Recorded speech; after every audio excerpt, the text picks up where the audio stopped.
आप देख रहे हैं प्रोग्राम दस्तक रेहान तारिक के साथ। आज जिन स्टोरीज पर देंगे दस्तक उनमें शामिल है सानिहाए मच, ऑपोजिशन का मुतासरीन से इजहार यकजहती, लवाहिकीन को वजीर आजम का इंतजार, फैसला क्यों नहीं हो सका। कैपिटल हिल पर धावा, क्या अमेरिका सिविल वॉर की जानिब बढ़ रहा है। महंगाई की शरह में इजाफे की पेशगोई, क्या 2021 भी अवाम के लिए भारी साबित होगा। और फिर सरकारी मुलाजमीन की पेंशन, स्टेट बैंक ने हाथ क्यों खड़े कर दिए, ये मामला भी आज के दस्तक में उठाएंगे। अस्सलाम वालेकुम, मैं हूं रेहान तारिक और आप देख रहे हैं दस्तक। ऑपोजिशन कोयटा पहुंच गई, मगर कोयटा वालों को अब भी वजीर आजम का इंतजार है। ताज़ियती पैगामात इरसाल हुए, ट्वीट्स पोस्ट की गई, चंद वफाकी वज़रा ने हाथ भी जोड़े, मगर मुतासरीन का एक ही इसरार है कि वजीर आजम कोयटा आओ। सवाल पैदा होता है कि वजीर आजम अब तक कोयटा क्यों नहीं पहुंच सके। सवाल यह भी है कि वजीर आजम को किस बात का इंतजार है, वजीर आजम इस वक्त क्या सोच रहे हैं। और सवाल तो यह भी है कि वजीर आजम के मुशीर और मुआविनीन उन्हें इस वक्त क्या मशवरा दे रहे हैं। यकीनन ये सवालात हर पाकिस्तानी के जहन में हैं और वो सोच रहा है कि इस वक्त मारूफ टर्किश ड्रामा सीरीज तुगलक गाजी की बानी टीम से मुलाकात जरूरी है या मुतासरीन मच की दादरसी ज्यादा अहम है।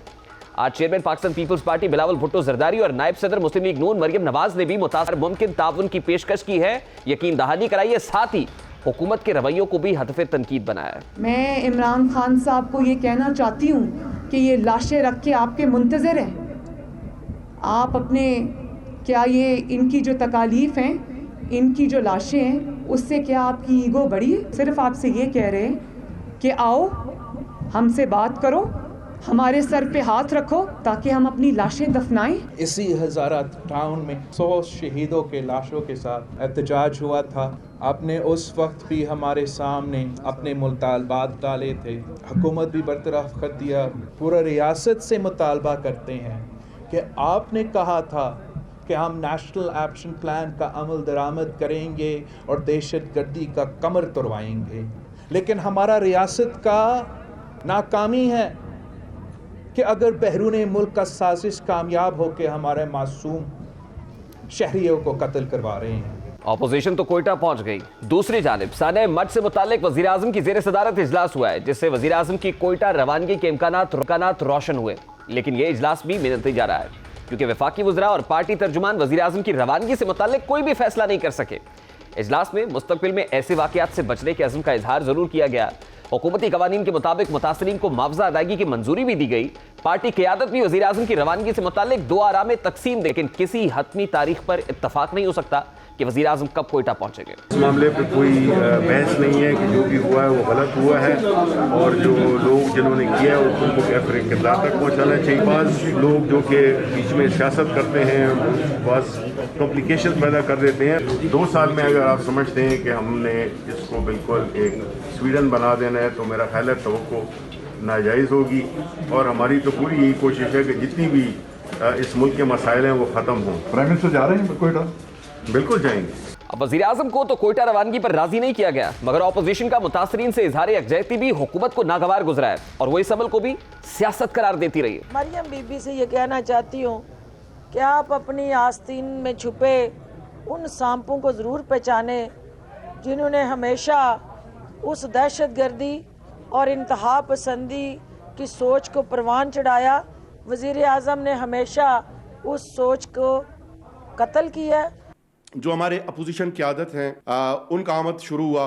मोहतरमा मरियम नवाज बीबी साहिबा अभी तशरीफ लाई थी, वो भी धरने में गए। मोहतरम बिलावल भुट्टो जरदारी साहब तशरीफ लाए, वो भी धरने में तशरीफ ले गए। और आप यकीन जानिए हमें एक उम्मीद हो चला था कि हमारे ये लीडर्स हैं इस वक्त, चूंकि याज़ारा बरादरी का दुख सबका दुख है, ये सियासत का वक्त नहीं है, ये पॉइंट स्कोरिंग का वक्त नहीं है, ये उनके मरहमों पे, उनके जख्मों पे मरहम रखने का वक्त है। आज सियासत हुआ, दबे अल्फाजों में सियासत हुआ, नरम जुमलों में सियासत हुआ। मोहतरम मीर रियासत, आपकी आमद के इंतजार में मुतासरीन की आंखें पथरा गई हैं। हुकूमती क़यादत मामले को मजीद संगीन बना रही है। शायद आपके कानों में अभी तक इन मुतासरीन की आवाज़ नहीं पहुँच सकी है। ये मुतासरीन क्या कहते हैं, ज़रा उसकी एक झलक आपके सामने रखता है। जब तक इमरान खान नहीं आते हैं, इवन 10 दिन भी लग जाए, खुदा की कसम यहाँ से रवायती शहीदों ने कसम खाए हो कि हम नहीं उठेंगे। जितने कार्ड्स खेलने थे खेल लिए उन्होंने, हम यहाँ से नहीं हिलेंगे। एक छोटा सा इक्वेशन है, इमरान खान कोयटा आओ। आप कोयटा आए, यहाँ पे बात करें, जो मुतालिबात हमारे जायज़ हैं वो कर लें, इंशाल्लाह धरना ख़त्म हो, ये तदफीन भी होगा। इमरान खान साहब अभी तक इन लवाइक के सामने नहीं आ रहे, जल्द से जल्द अगर इधर आ जाए ये काम आसान कर देगा। अपोजिशन जमातें साने मच के शुरका के मुतालबात के साथ खड़ी हैं। हुकूमत फैसले में कंफ्यूजन का शिकार दिखाई दे रही है, जबकि अपोजिशन पर सियासत का इल्जाम भी लगा रही है। सवाल पैदा होता है कि क्या वाकई संगीन मामले को सियासत की नजर किया जा रहा है? क्या हुकूमत मामले को मिसहैंडल कर रही है? इस वक्त कौम को यकजहती की जरूरत है। क्या सियासी क़यादत यकजहती का मुजाहरा करेगी? इन तमाम तर सवालात का जवाब देने की कोशिश करेंगे। इस वक्त वज़ीर आज़म के नुमाइंदे खुसूसी बराए मजहबी हमआहंगी मारूफ आलिम दीन अल्लामा डॉक्टर ताहिर अशरफी हमारे साथ मौजूद हैं। बहुत बहुत शुक्रिया हज़रत आपके वक्त के लिए। हज़रत, सबसे पहले तो ये फरमाइएगा कि हमने सुना था कि रियासत माँ जैसी होती है, लेकिन उसी रियासत में कोयटा से ताल्लुक़ रखने वाली रियाया को जो हज़ारा कम्युनिटी है वो 11 लाशें सामने रखकर मीरे रियासत से मुतालबा कर रहे हैं कि आप आएंगे तो हमारे कलेजे को ठंडक मिलेगी और हम अपनी लाशों को तदफीन के मरहले से गुजार सकेंगे। बिस्मिल्लाहिर्रहमानिर्रहीम नहमदुहु व नुसल्ली व नुसल्लिमु अला रसूलिल करीम। पहली बात तो ये है कि रियासत ना कभी नाकाम हुई है, ना होगी और ना है। रियासत जो है अगर वो नाकाम हो जाए तो फिर हालात शाम, इराक, लीबिया और यमन जैसे होते हैं। इसलिए जब हम बात करते हैं तो हम ये तो कह सकते हैं कि किसी एक वाक़या में कोई कोताही हो गई या किसी एक वाक़या में आपकी पॉलिसी के मामले में कोई डिफरेंस ऑफ ओपिनियन है, लेकिन रियासत की नाकामी होती तो आज मैं और आप इस तरह पुरअमन माहौल में बैठ के बात ना कर रहे होते। हज़रत, मैं असल में इन मानों में पूछ रहा हूँ कि जो साना मच के मुतासरीन हैं वो गुज़श्ता 5 रोज़ से शिद्दत मौसम के अंदर और शिद्दत गम से निढाल तो वो हैं ही, वज़ीर आज़म का इंतज़ार कर रहे हैं, मुतालबा कर रहे हैं कि वज़ीर आज़म कोयटा हो। तो क्या अमर माने है वज़ीर आज़म के कोयटा जाने में? सर देखिए, बात यह है कि वज़ीर आज़म साहब इंशाअल्लाह कोयटा जाएंगे और बिल्कुल उन सब से मिलेंगे, लवाहकीन से उनके साथ बैठेंगे, उनके तमाम जायज़ मुतालबात जो हैं वो पूरे किए जा रहे हैं। और बहुत सारे ये असबाब होते हैं, बहुत सी चीज़ें होती हैं देखने वाली।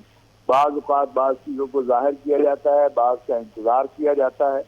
तो इंशाअल्लाह ताला ये बात तो बिल्कुल ही कहीं नहीं है कि वज़ीर आज़म साहब लवाहकीन से नहीं मिलेंगे या मुतालबात पर वज़ीर आज़म साहब जो है वो कोई और क्या, उन्होंने तो आज आर्डर कर दिया है कि हज़ारा कम्यूनिटी के लिए मुस्तकिल बुनियादों पर सिक्योरिटी का मैकेनिज्म, बाकी भी जो मुतालबात हैं, तो इसमें मैं नहीं समझता कि कोई ऐसी बात है। हज़रत, ऐलानात तो हो रहे हैं, लेकिन क्योंकि आप वज़ीर आज़म के रिप्रेजेंटेटिव हैं तो क्या वज़ीर आज़म को मशवरा देंगे कि बिला ताख़ीर वज़ीर आज़म को कोयटा पहुंचना चाहिए, इजहार यकजहती करना चाहिए मुतासरीन के साथ, क्योंकि सानिया बहुत बड़ा है?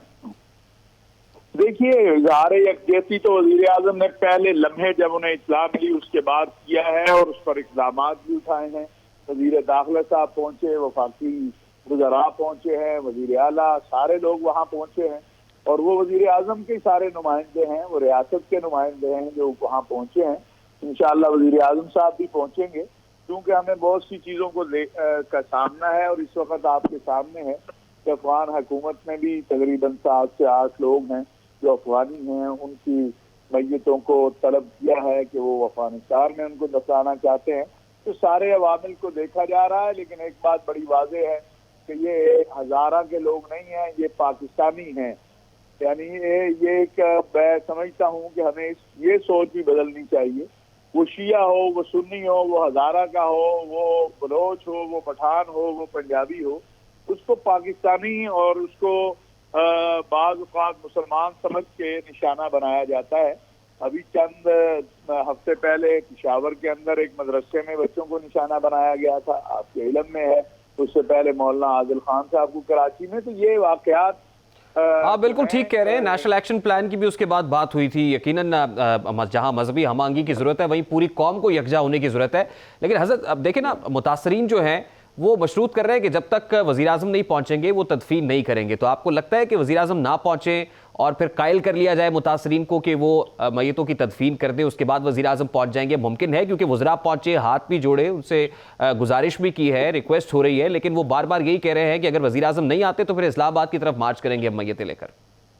देखें, इस पर बातचीत हो रही है और इंशाअल्लाह अल्लाह तबारक व तआला मेहरबानी करेंगे। ये हमारे लोग हैं, हम इनके हैं, वज़ीर आज़म इनके हैं। हज़रत, last but not least, Daesh ने एक फिर से कारी ज़रब लगाई है और दहशतगर्द तंजीम फिर से सर उठा रही है।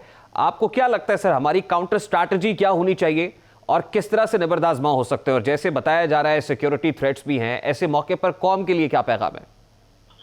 मैं समझता हूं कि हमारी वहदत और हमारा इत्तेहाद ने पहले भी इनको शिकस्त दी है और अब भी इंशाअल्लाह हमारी वहदत और हमारा इत्तेहाद इनको शिकस्त देगा। हमारा दुश्मन इन्हें मुनज़्ज़म करने के लिए अफगानिस्तान में अरबों डॉलर लगा रहा है, लेकिन मैं आपके जरिए ये भी कहना चाहता हूं कि हिंदुस्तान और बाकी जितने भी हमारे दुश्मन हैं वो ये जान ले कि पाकिस्तान की कौम, फौज, सलामती के इदारे हमने मिलकर पहले भी दहशतगर्दी को शिकस्त दी है, दहशतगर्दों को शिकस्त दी है और आइंदा भी देंगे इंशाअल्लाह ताला। ठीक है, बहुत बहुत शुक्रिया हज़रत आपके वक्त के लिए। अल्लामा डॉक्टर ताहिर अशरफी हमारे साथ मौजूद थे, उनकी गुफ्तगू आपने सुनी। इस तमाम तर मामले पर ऑपोजिशन का मौक़िफ़ जानने की कोशिश करेंगे। पाकिस्तान पीपल्स पार्टी के रहनुमा पलवशा खान हमारे साथ मौजूद है। बहुत बहुत शुक्रिया पलवशा साहबा आपके वक्त के लिए। सबसे पहले तो ऑपोजिशन देरी से सही मगर कोयटा मुतासरीन से इज़हार यकजहती के लिए कोयटा पहुंच गई, लेकिन इससे पेशतर की वफाकी हुकूमत का कोई रद्द-ए-अमल सामने आता। तर्जुमान बलोचिस्तान हुकूमत लियाकत शहवानी का कहना है कि ऑपोजिशन की तरफ से पॉलिटिकल पॉइंट स्कोरिंग की कोशिश की गई है। इस पर कुछ कहना चाहेंगी? सबसे पहले देखिए, मैं ऐसे अल्फाज मुझे इस्तेमाल नहीं करने चाहिए ऐसे मौके पे, क्योंकि ये एक दुख और शोक का मौका है। ना सिर्फ इस वक्त हजारा में जो मश के लवाहिकीन हैं वो, बल्कि पूरे इस वक्त मुल्क में तकरीबन हर बड़े शहर में धरना है।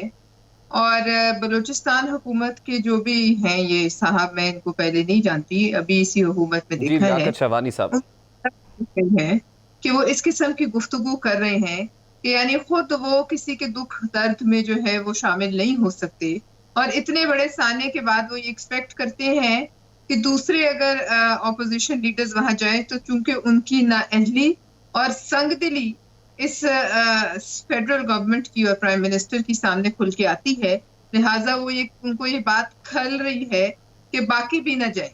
अब आप ये देखिए कि ताजियत करने जाना और इतने बड़े साने पर ये जहां ऐसे मजदूर हमारे देखें, नॉर्मली भी आम तौर पर मजदूर जो कि कोयले की कान में काम करता है वो फिर गुर्बत के किसी खास एक ऐसी सतह पर होता है कि वो कोयले की कान में जाकर काम करने को कबूल करता है, वरना आमतौर पर जी बिल्कुल ठीक है। पलवशा साहब देखिए, ऑपोजिशन आज पहुंच गई, विच इज वेरी गुड। बहुत अच्छी बात है कि इज़हार यकजहती के लिए उनके साथ खड़े हुए सॉलिडारिटी का मुजाहरा किया है। आपको लगता है कि ऑपोजिशन की जो क़यादत बिलावल भुट्टो साहब या मरियम नवाज साहिबा जब मुतासरीन के पास पहुंचे होंगे तो जिस तरह कुछ हुकूमती वज़रा ने दस्तबस्ता गुजारिश की कि आप तदफीन कर दें और वज़ीर आज़म की आमद से इसको मशरूत ना करें, यही बात मरियम नवाज साहब और बिलावल साहब ने भी, क्योंकि पाकिस्तान पीपल्स पार्टी के वफ्द के हमरा तो आप नहीं थी, लेकिन आपको लगता है कि ये बात की गई होगी कि आप तदफीन करें वज़ीर आज़म नहीं आने के? देखिए, मैं समझती हूँ अगर आप मेरे से मेरी राय पूछें तो ना बिलावल भुट्टो साहब, ना मरियम नवाज साहिबा और ना हम में से कोई भी ये हक रखता है कि हम उन जुल्म के मारों को बताएं कि आप इनकी तदफीन कर दें, आप इनकी इस वक्त तदफीन करें और आप एहतजाज ना करें। और ये जो अभी लियाकत शहानी साहब कह रहे थे कि एक इस्लामी फरीजा है, तो मुझे इनको ये भी याद कराना है कि इस्लामी फरीजा तो ये है, लेकिन इससे ज्यादा क्या तस्दील हो सकती है कि एक जिंदा इंसान को ज़िबा कर दिया जाए।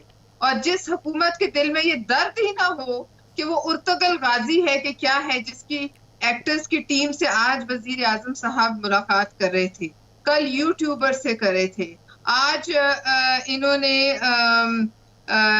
और भी कुछ इस किस्म के बयानात दिए जिनका कोई ताल्लुक नहीं असल हकायक से जो इस वक्त पाकिस्तान में है। तो फिर उन लवाहिकीन का पूरा हक है वो जितने दिन मर्जी बैठे, उनको दुनिया की कोई ताकत, कोई फतवा, कोई चीज मजबूर नहीं कर सकती। लेकिन आज जब रोस्टम से ये कहा गया होगा कि अगर इमरान खान साहब यहाँ नहीं पहुंचते तो फिर हम सब लोग मिलकर इस्लामाबाद की तरफ मार्च करेंगे, रुख करेंगे, और पीडीएम की तरफ से अगर ये तासुर मिलता है तो आपको नहीं लगता कि ये पॉलिटिकल पॉइंट स्कोरिंग का तासुर है? ये इस पर तर्जुमान बलूचिस्तान हुकूमत या फिर वफाकी हुकूमत ये तासुर ले रही है कि पॉइंट स्कोरिंग की कोशिश की गई रखने के बराबर है? इस वक्त किसी चीज को भी पॉलिटिकल पॉइंट स्कोरिंग कहना उनके जख्मों पे नमक छिड़कने के बराबर है। क्या उनका कत्ल पॉलिटिकल पॉइंट स्कोरिंग की वजह से हुआ है? आज वजीर आजम की ज़ेरे सदारत एक इजलास जरूर हुआ है जिसमें वफाकी वज़रा भी मौजूद थे, कुछ मुशीरान, कुछ मावनीन मौजूद थे। मैं आपसे पूछता हूँ, अगर हुकूमत आपकी होती, वजीर आजम आपके होते, तो आप इस तरह का इजलास होता, क्या मशवरा देती वजीर आजम को, क्या करना चाहिए? देखिए जी, मेरा काम, चाहे मैं किसी पॉलिटिकल पार्टी में हूं या नहीं, इस वक्त हक और सच पे बोलना हम सबका काम है। मजलूम का साथ देना हम सबका फर्ज है, और जुल्म को बर्दाश्त करने को भी खुदा ताला ने जो है वो नापसंद फरमाया है। मैं क्या मशवरा देती, मैं उन्हें यही कहती कि उनकी जान पाक इतनी ही कीमती है जितनी उन कारकुनों की जान है, और ऐसी कोई चीज नहीं। और हमारे सिक्योरिटी इदारे इतने कमजोर नहीं कि वो एक छोटे से रेडियस में जो है वजीर आजम को प्रोटेक्ट नहीं कर सकते।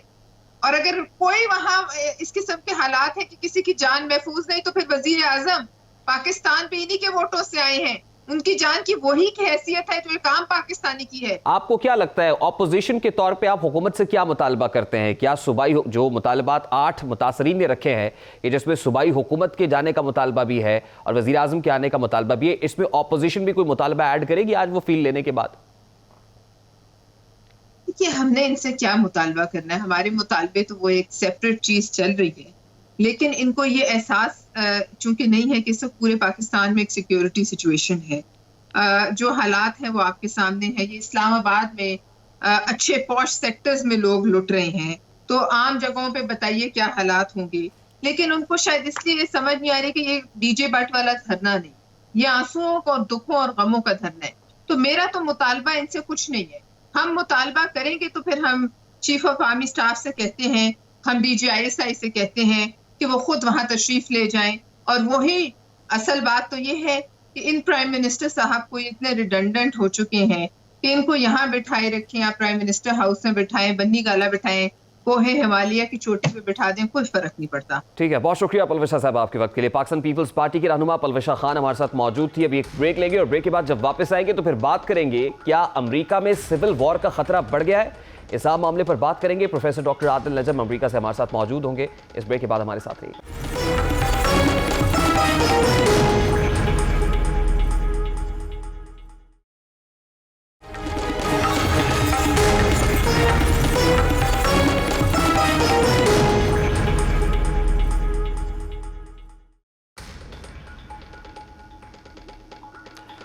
बुध के रोज अमेरिका में वो हो गया जिसको तवक्को नहीं थी, दौरे जदीद में जिसका तस्वुर करना भी शायद महाल था। दुनिया की सुपर पावर, जमहूरियत की चैंपियन, आलमी ताकत, दुनिया भर के फैसले करने वाली रियासत के लिए अपना कानून साजी का इदारा कैपिटल हिल बचाना मुश्किल दिखाई दे रहा था।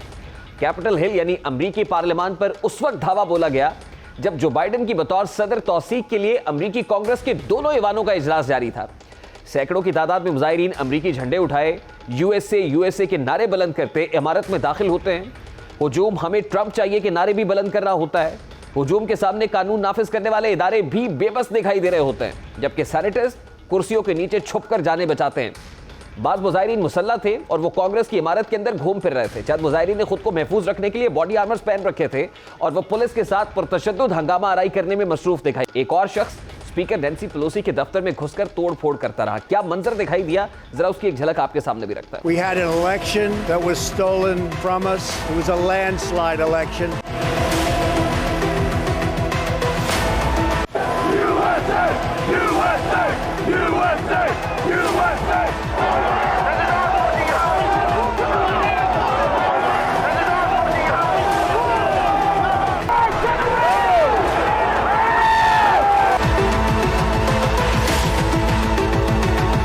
सवाल पैदा होता है कि मामला हुआ कैसे। 6 जनवरी अमरीकी जमहूरी तारीख का स्याह तरीन दिन क्यों बना? कैपिटल हिल का मुहासरा करने वाले और ऐवान को यरगमाल बनाने वाले अफराद के मुतालिबात क्या थे? इन्हीं सवालात का जवाब जानने के लिए नवंबर में होने वाले सदारती इंतखाबात का जायजा लेते हैं, जिनके नताइज को डोनाल्ड ट्रंप ने शुरू दिन से ही तस्लीम नहीं किया। उन्होंने वोटिंग के तरीकाकार, वोटों की गिनती पर एतराजात किए, वो इलेक्शन को धांधली ज़दा करार देते रहे। गुज़श्ता कई हफ्तों से डोनाल्ड ट्रंप 6 जनवरी को एक ऐसा फैसला कुन दिन करार दे रहे थे। उन्होंने अपने हामियों को अमेरिका के दारुल हुकूमत वाशिंगटन डीसी पहुंचकर कांग्रेस और नायब सदर माइक पेंस को चैलेंज करने का कहा, ताकि वो नवंबर के सदारती इंतखाबात के नताइज को मुस्तरद करे और सदारत की कुर्सी उन्हीं के पास रहे। डोनाल्ड ट्रंप के इन्हीं इल्जामात के बाद वाशिंगटन डीसी में मुजाहिरीन को काबू करने के लिए कर्फ्यू का निफाज करना पड़ा। इस कार्रवाई से कबल डोनाल्ड ट्रंप ने व्हाइट हाउस के बाहर अमेरिका बचाओ रैली से खिताब करते हुए अपने हामियों पर जोर दिया था कि वो कैपिटल हिल का रुख कर लें।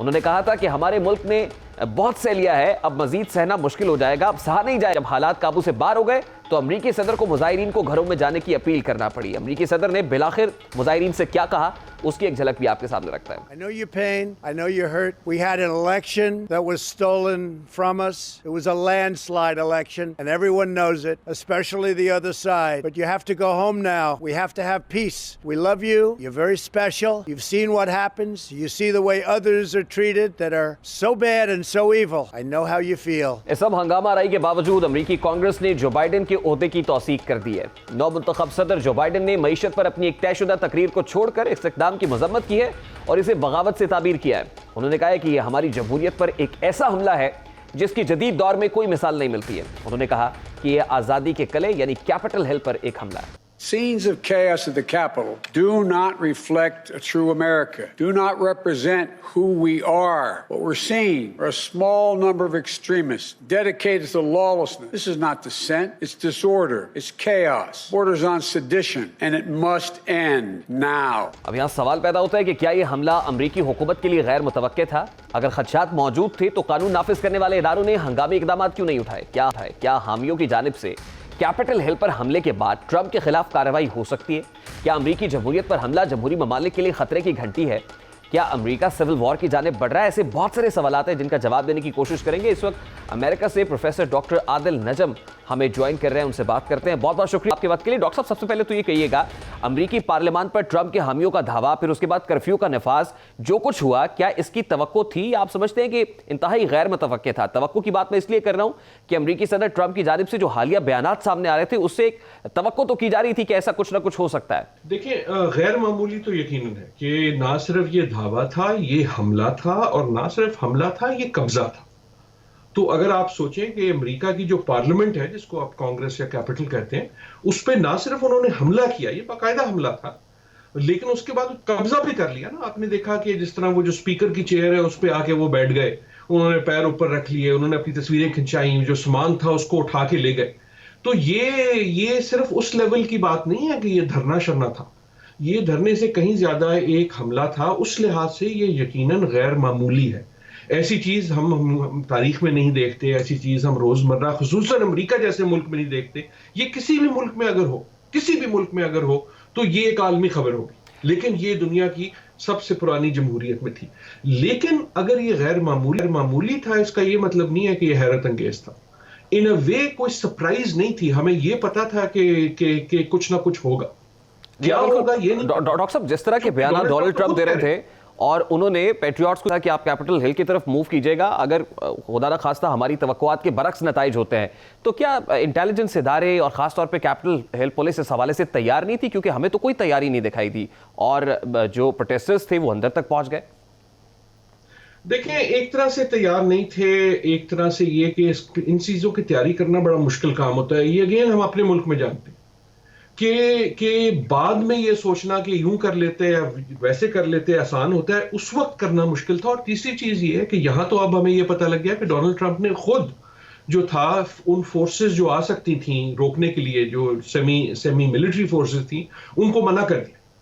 तो ये तमाम फैक्टर थे, लेकिन ये भी याद रखें ये इतना आसान नहीं होता। जिस तरह मसलन एक खातून कल जो है उनका इंतकाल हो गया और उनको गोली लगी, गोली जो थी वो पुलिस से लगी, वो खिड़की तोड़ के कांग्रेस के अंदर जा रही थी, उनके पास खुद बंदूक थी। लेकिन अब जो है अमेरिका में सवाल ये है कि क्या वो हीरो बन जाएंगी, क्या वो इस मूवमेंट की शहीद हो जाएंगी? तो इस किस्म के सवालात जो हम अपने तारीख और उससे जानते हैं, ये अमेरिका में भी होते हैं। एक तरह से जो है ना, इन अ वे अमेरिका जो है उसको ब्रॉट टू ग्राउंड हो गए। तो क्या डॉक्टर साहब ये समझा जाए कि सुपर पावर में जमहूरियत खतरे में है और जो कुछ हुआ है इसका मतलब मार्शल लॉ को दावत देना था? नहीं, मेरे ख्याल में पीछे अमेरिका में पिछले हफ्ते ये भी बात हुई कि डोनाल्ड ट्रंप खुद मार्शल लॉ न लगा दे। उन्होंने बल्कि अपने फौजी जो हैं उनसे पूछा भी, और हमने इससे एक दिन पहले एक बड़ी अजीब स्टेटमेंट देखी जो इससे भी ज्यादा हैरत अंगेज थी कि अमेरिका के जितने भी लिविंग सेक्रेटरी ऑफ डिफेंस थे, इंक्लूडिंग जो इनके अपने थे, उन्होंने एक बाकायदा स्टेटमेंट दी कि जी हमें खतरा है कि ये जो शख्स इस वक्त व्हाइट हाउस में है ये कोई ऐसी हरकत ना कर दे मार्शल लॉ जैसी या कोई और हमला कर सकता है, इसके पास न्यूक्लियर कोड है, ये कुछ भी कर सकता है। और इस वक्त अमेरिका में सवाल यही है कि जनाब जो कुछ भी हुआ, अगले 13 दिन यही शख्स जो है, यही शख्स अमेरिका का, दुनिया की सबसे बड़ी अभी भी सुपर पावर का, सदर है। तो ये तमाम खतरे थे, लेकिन असली चीज ये है कि डोनाल्ड ट्रंप तो देखें पहले से कह रहे थे कि यार मैं अगर जीतूंगा तो मैं इलेक्शन मानूंगा, वरना नहीं मानूंगा। डॉक्टर साहब, जैसे आप ये कह रहे हैं कि अगले 13 दिन तक अमेरिकी सदर डोनाल्ड ट्रंप ही हैं, तो इसके इंप्लीकेशंस क्या हो सकते हैं? क्या ट्रंप को, क्योंकि 25th अमेंडमेंट की बात हो रही है, हाई ट्रीजन की बात हो रही है, इंपीचमेंट की बात हो रही है, तो ट्रंप पर इस नाखुशगवार वाकये के इंप्लीकेशंस कैसे देख रहे हैं आप? देखिए, इम्प्लीकेशन एक तो ये है कि मेरे ख्याल में ट्रंप पॉलिटिकली इस वक्त काफी लोनली है इन वॉशिंगटन। उनके पास एक बहुत बड़ी सपोर्ट है, उनके जो कल्ट आप समझ लें, उनके जो फॉलोअर्स हैं, लेकिन उनकी अपनी कैबिनेट जो है वो रिजाइन कर रही है, उनका अपना स्टाफ जो है वो भाग रहा है, उनके अपने जो करीब भी हैं वो उनसे दूर भी नहीं हो सकते, लेकिन बहुत ज्यादा करीब भी नहीं नजर आना चाहते, क्योंकि खुसूसन जो कल हुआ है उसके हवाले से। तो एक पहलू तो ये है।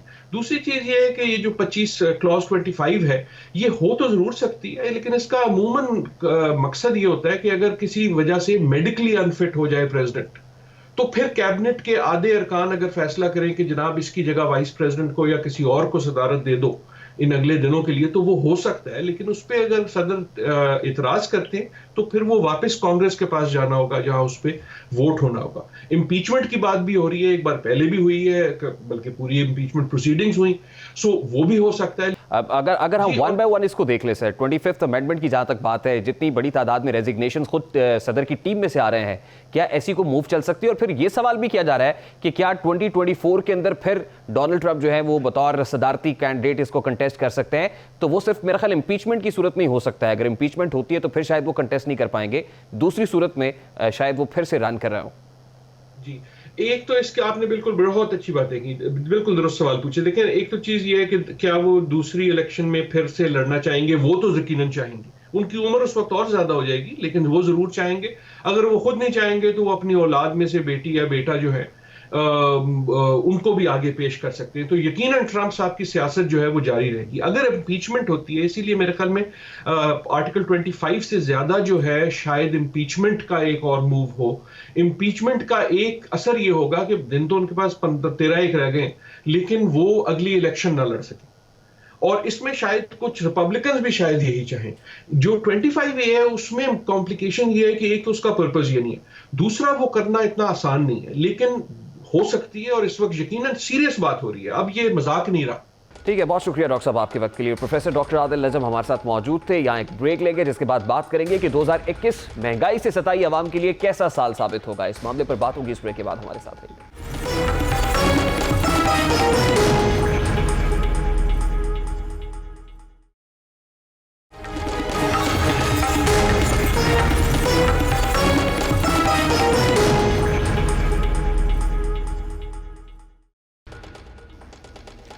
महंगाई पर काबू पाने के दावों के बावजूद हुकूमत बुरी तरह नाकाम नजर आ रही है। अब हुकूमत ने महंगाई पर काबू पाने का अनोखा तरीका निकाल लिया है। इस तरीके ने पाकिस्तान के लिए खतरे की घंटी भी बजा दी है। अमरीकी इदारे ब्लूमबर्ग ने अपनी ताजा रिपोर्ट में पाकिस्तान में महंगाई की शरह में मजीद इजाफे के खदशे का इजहार किया है। रिपोर्ट के मुताबिक मुल्क में अफरात ज़र की शरह एशिया की तेज तरीन है। महंगाई की शरह दिसंबर में 8% थी, जो एशियाई ममालिक में सबसे ज्यादा है, और IMF ने जून तक खत्म होने वाले माली साल में यह शरह 8.8% तक होने की पेशगोई। एक और मीडिया रिपोर्ट के मुताबिक 2020 में पाकिस्तान में महंगाई की शरह इस खत्ते में सबसे ज्यादा थी, जो 10.7% रिकॉर्ड की गई। भारत की 4.9, बांग्लादेश की 5.6, इसी तरह से बांग्लादेश के बाद अगर नेपाल की बात की जाए तो 6.4, भूटान की 3.6, श्रीलंका की 4.7 और चीन की 2.9% थी। अब हुकूमत ने इस शरह में कमी का अनोखा हल निकाला है। महंगाई को मात देने के लिए अशिया खुरोनोश की दरामद का फैसला हुआ। हुकूमत कीमतों को रोकने के लिए अब तेजी से गंदम, चीनी और कैनोला जैसे जरूरी सामान की दरामद कर रही है। इसको इंपोर्ट किया जा रहा है। इस फैसले से सीमेंट की बरामदात को नुकसान पहुंचा है। मुल्क की 2 बंदरगाहें जो सीमेंट की बरामद के लिए इस्तेमाल होती हैं, अब वहां अनाज और चीनी लाने वाले जहाजों की कतारें लगी हैं। दिसंबर तक 4 महीनों में कराची पोर्ट पर गंदम के रिकॉर्ड 30 जहाज लाए गए हैं, जिसकी वजह से गुज़श्ता माह पाकिस्तान की सीमेंट की बरामदात 18% घटकर 6,33,431 टन हो गई हैं, जो नवंबर से मजीद 5% कम हो गई हैं। इसकी बड़ी वजह सीमेंट लोड करने के लिए बर्थों की अदम दस्तियाबी है, यानी मनसूबाबंदी और गलत फैसलों के बाइस एक और बहरान सर उठा रहा है। लेकिन हुकूमत है कि बस ऐलानात और दावों के जरिए अवाम को मुतमईन किए जा रही है। लेकिन हकायक और मार्केट को देखा जाए तो ये दावे पूरे होते दिखाई नहीं दे रहे हैं। आम आदमी की जरूरत की 2 चीजें, चीनी और कुकिंग ऑयल ही की मिसाल ले लीजिए। अब 11 दिसंबर को वज़ीर-ए-आज़म ने दावा किया कि हुकूमती काविशों के बायस जो सीजन है वो बर वक्त शुरू हो रहा है, चीनी की कीमतों में कमी हुई है। इसके साथ हुकूमती वज़रा भी आए और बहरान पर काबू पाने के दावेदार भी रहे। वो कहते रहे कि हुकूमत की काविशों के बायस चीनी की कीमतें कम हो रही हैं। इस हवाले से वज़ीर-ए-आज़म और हुकूमती वज़रा का क्या मौक़िफ़ रहा, उसकी एक झलक आपके सामने रखता है। चीनी का माफिया है, इन्होंने ये जो अभी कंपटीशन कमीशन की रिपोर्ट आई है तो उन्होंने तो ये कहा कि इन्होंने मिल्क के कार्टलाइजेशन की है, मोनोपोली बना के तो चीनी की कीमत ऊपर लेके गए। इमरान खान साहब ने ये कौम से वादा किया कि मैं इसकी तहकीक भी करवाऊंगा, उस तहकीक को मंजर आम पे भी लाऊंगा और उसमें जो लोग जिनका जो किरदार होगा उस पर एक्शन लिया जाएगा। जो जिम्मेदार है वो जवाबदेह है, उनके खिलाफ कार्रवाई होगी। मैं आपको यकीन दिलाता हूं कि इमरान खान कर्जाखोरों के खिलाफ, IPP के खिलाफ, शुगर के खिलाफ, फ्लोर मिलिंग के खिलाफ फैसला कुन कानूनी जंग लड़ेगा। अब उसी रोज हमने अपने प्रोग्राम में बताया था कि चीनी की कीमत में यह कमी हुकूमती इक़दामात के बायस नहीं बल्कि क्रशिंग सीजन के दौरान मिल मालिकान की जानिब से चीनी का स्टॉक मार्केट में निकालने के बायस कम हुई। हमने उसी दिन खदशा जाहिर किया था कि क्रशिंग सीजन के इख्तिताम के साथ ही मुल्क में चीनी का बहरान फिर सर उठा सकता है और चीनी की कीमतों में इजाफे का खतरा भी है। लेकिन हुकूमती टीम बस चीनी के सस्ते होने पर ही बगले बजाती दिखाई दे रही थी। वही हुआ जिसका डर था। अब मुल्क में चीनी की कीमतें एक बार फिर बढ़ रही हैं। चीनी की 100 किलोग्राम की बोरी में 300 से 800 तक इजाफा हो गया है, जिसके बायस मुल्क भर में फी किलो चीनी 90 से 110 रुपए के दरमियान फरोख्त हो रही है। यानी हुकूमत की निगरानी के नाकिस तरीकाकार, शुगर कार्टेल और जखीरा अंदोजी के बायस सिर्फ गुज़श्ता 15 दिन में चीनी की कीमत में 15 से 25 रुपए फी किलो का इजाफा देखा जा रहा है। हुकूमत ने चीनी दरामद की, क्रशिंग सीजन भी जल्द शुरू कराया, मगर फिर भी चीनी की कीमत पर काबू नहीं पाया जा सका। अब घी की मिसाल आपके सामने रखते हैं। इस वक्त कराची पोर्ट पर सोयाबीन और दीगर तेल बनाने वाले बीजों के कंटेनर्स खड़े हुए हैं, जो न सिर्फ मुल्क की बरामदात में ताखीर का बायस बन रहे हैं, वही मुल्क में कुकिंग ऑयल के बहरान का जरिया भी बन रहे हैं। इस बहरान के बायस मुल्क में खाने के तेल की कीमतों में 120 रुपए तक इजाफा हो गया है। कराची से खैबर और कोयटा से बल्तिस्तान तक मुल्क भर की रियाया मीर रियासत की जानिब देख रही है। इस वक्त रियाया मीर रियासत से क्या इस्तफसार कर रही है, वो कितने परेशानी के आलम है, जब भी आपके सामने रखता है। महंगाई तो हुई है, महंगाई पे कंट्रोल नहीं हुआ। जिस चीज़ पे ये एक्शन लेते हैं वही चीज़ उसका ही रेट बढ़ जाता है। इस हुकूमत ने हमारा बेड़ा गुल कर दिया और हमें इस तरह कर दिया जैसे बेकारी होते हैं। महंगाई दिन ब दिन बढ़ती जा रही है। पहले 130 रुपए घ्यो सी, यकदम एक महीने के अंदर ही 230 रुपये हो गया। हाँ जी, महंगाई बहुत ज़्यादा हो गई है वाकई में। जैसे आजकल के हालात जा रहे हैं, कभी घी महंगा है, चीनी महंगी है, सस्ती तो हो नहीं रही है। और दूसरी बात ये भी है कि मिल भी नहीं रहे और हर चीज़ खाने पीने की महंगी है। हालांकि ऐसा नहीं होना चाहिए। हुकूमत को इस चीज़ को कंट्रोल करना चाहिए। हुकूमत जो ऐसे लगता है जैसे बिल्कुल नाकाम हो चुकी है। हमारा जो गरीब बंदा है वो उसके लिए तो जीना बहुत मुश्किल है। गए तो बढ़ गया ना, रोजाना एक दिन चीनी ले लेगा वो रेट होते हैं, कल ले लेगा तो दूसरा रेट में 10-20 रुपए फिर रोजाना महंगाई बढ़ जाते हैं ना। तो ये नहीं होना चाहिए ना, तो ये गरीब लोग क्या करेगा। अब जरूरत इस अमर की है कि हुकूमत जखीरा अंदोजी पर काबू पाने के लिए दावों की बजाय अमली इकदाम उठाए। नाजायज मुनाफाखोरी की बेखुदी करने के लिए किरदार अदा किया जाए, बर वक्त और दुरुस्त फैसले करके बहरान पर काबू पाया जाए, क्योंकि महज दावों के जरिए अपनी नाकामियां छुपाई नहीं जा सकती।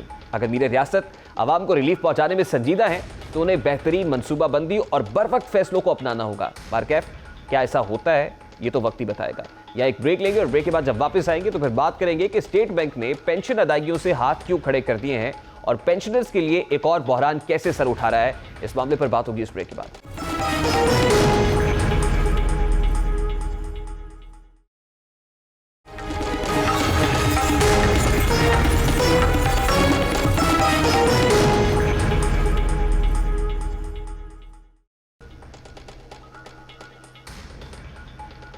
सरकारी मुलाजमत जो वज़ीर-ए-आज़म इमरान खान की नज़र में सहल पसंदी का जरिया है।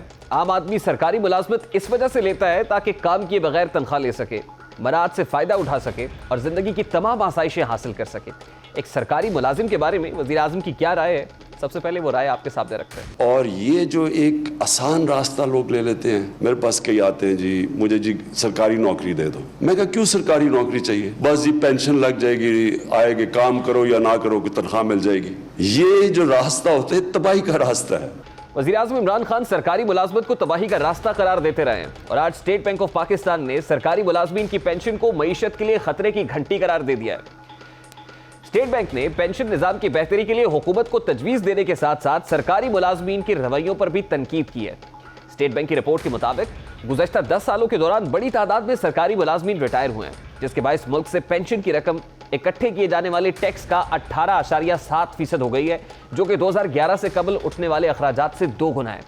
रिपोर्ट के मुताबिक गुज़श्ता 10 सालों के दौरान मुल्क की पेंशन की रकम में 18% इजाफा हुआ है। पेंशन की मद में इजाफी खर्च दीगर मुद्दात में अखराजात के कीमती मौके ज़ाया हो सकते हैं।